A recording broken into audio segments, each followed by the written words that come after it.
அன்பர்கள் அனைவருக்கும் வணக்கம். யோகி ஜெயப்பிரகாஷ் வலைதள ஊடகத்திற்கு தங்கள் அனைவரையும் அன்புடன் வரவேற்கிறேன். பொருளாதாரமே அப்படி ஒன்றும் ஒரு பெரிய சிறப்பான அமைப்புகள்ல இருந்திருக்க மாட்டாங்க. பாத்தீங்கன்னா அப்படியே பொண்டாட்டி வந்த நேரம் அவனுக்கு படுற சுக்கிரம் உச்சத்துல இருக்கான் போலடா. மனைவி வந்த நேரம் இவருக்கு நல்ல வேலை கிடைக்கும். மனைவி வந்த நேரம் திடீர்னு இவருக்கு ப்ரமோஷன் கிடைக்கும். மனைவி வந்த நேரம் திடீர்னு இவருக்கு ஒரு அதிர்ஷ்டம் கிடைக்கும். மனைவி வந்த நேரம் திடீர்னு தொழில பீக் ஆயிடுவார். நல்ல வருமானம் வந்துடும். ஒரு ஆண் அப்படின்னு எடுத்துக்கிட்டோம்னா மனைவியை குறிக்கக்கூடிய காரக கிரகம் சுக்கிரன். அன்பு நண்பர்களே, இந்த பதிவில் நாம் எதை பற்றி பார்க்க இருக்கின்றோம் என்று கேட்டால், நிறைய பேர் ஊரில் நீங்கள் பார்த்துருப்பீங்க, சிறு வயதிலிருந்து ரொம்ப சிரமப்படுகின்ற ஒரு ஃபேமிலி பேக்ரவுண்டில் தான் பிறந்திருப்பாங்க. அதாவது தந்தையார் கஷ்டப்படுகின்ற அமைப்புகளில் இருந்திருப்பார். குடும்ப பொருளாதாரமே அப்படி ஒன்றும் ஒரு பெரிய சிறப்பான அமைப்புகளில் இருந்திருக்க மாட்டாங்க.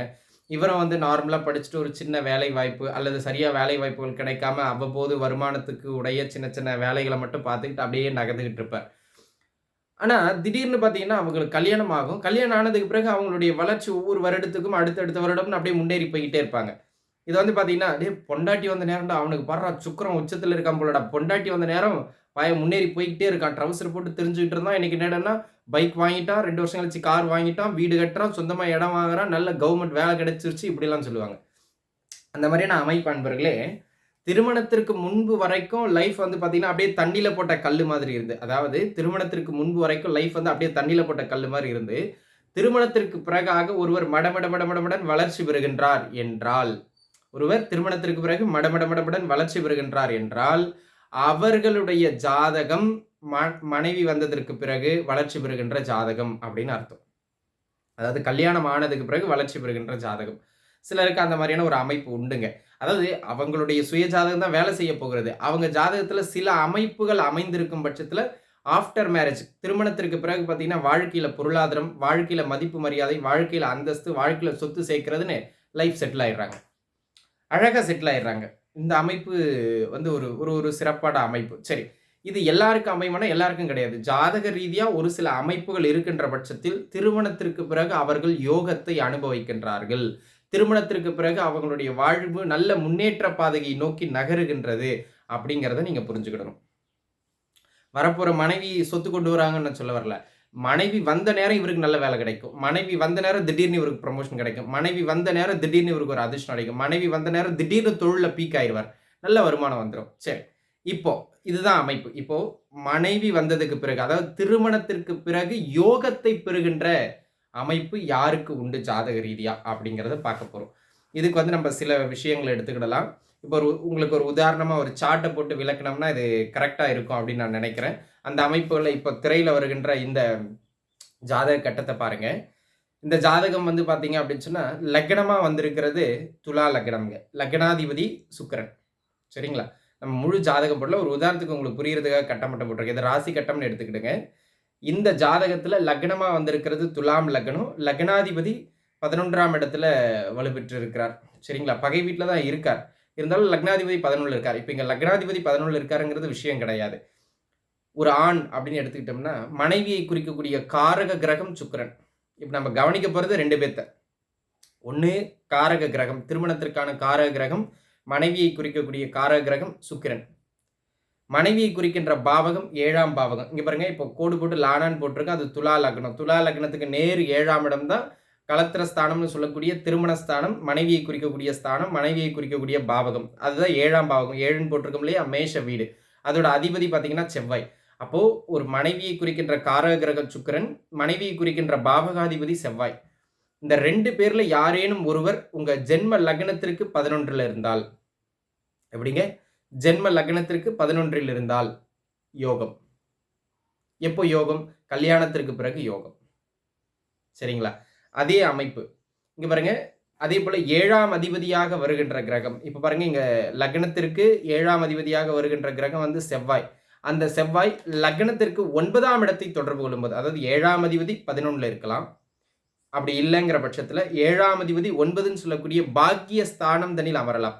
இப்ப இங்க பாருங்க, துலா லக்னம், 7ஆம் அதிபதி செவ்வாய் 9ல் இருக்கார், அதாவது மிதுன வீட்டில் இருக்கார். இப்படி இருந்தாலும் கல்யாணத்துக்கு பிறகு யோகம் உண்டு.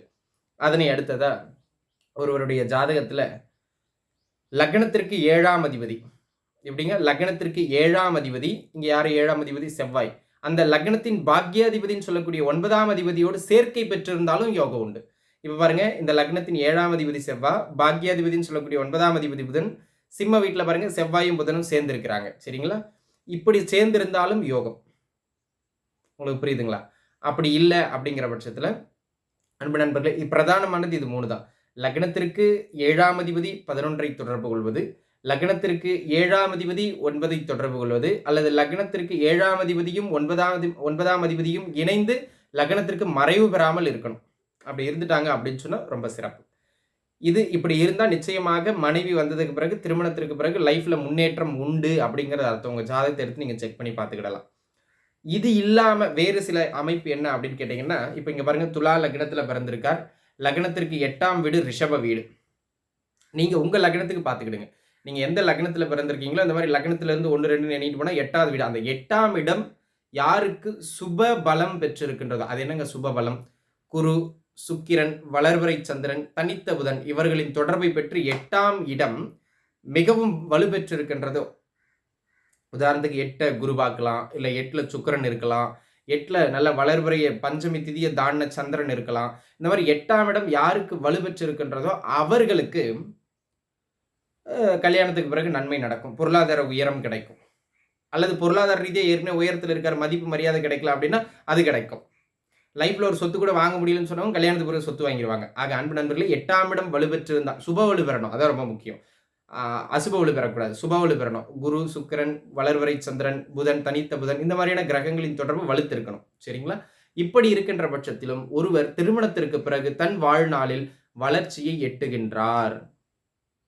அப்ப பார்த்துக்கிடுங்க அன்பு நண்பர்களே. இந்த 3 அமைப்பு தான். இது உங்க ஜாதகத்துல இதுல 1க்கு மேற்பட்ட அமைப்பு உங்ககிட்ட இருக்கு அப்படின்னு சொன்னா, நிச்சயமாக மனைவி வந்ததற்கு பிறகு உங்களுடைய வாழ்வில் ஒரு நல்ல மாற்றம் உண்டு. அந்த மாற்றம் உங்களை முன்னேற்றத்திற்கு கொண்டு செல்லும். அப்படிங்கிறதுல மாற்று கருத்தே கிடையாது. சரிங்களா? ஏற்கனவே திருமணம் ஆனவங்களுக்கு இப்படி இருந்திருந்தா, இங்க பாருங்க, இப்படி இருந்துருச்சு. நல்ல தசையும் நடக்கணும். அது ரொம்ப முக்கியமானது. சரிங்களா? இப்ப இப்படி இருக்கு. 6ஆதிபதி தசை, 8ஆதிபதி தசை கல்யாணத்துக்கு அப்புறம் நடக்குதுன்னா, அப்ப முன்னேற்றங்க. நல்ல தசைகள் இங்க பாருங்க, நல்ல தசைகள் நடந்ததுன்னா இயல்பா முன்னேற்றம்.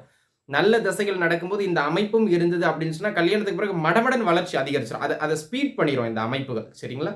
அப்ப நல்ல தசைகள் நடக்கணும். அது அடுத்த கண்டிஷன். சரிங்களா? எல்லாவற்றுக்கும் லக்னாதிபதி வலுத்திருக்கணும்.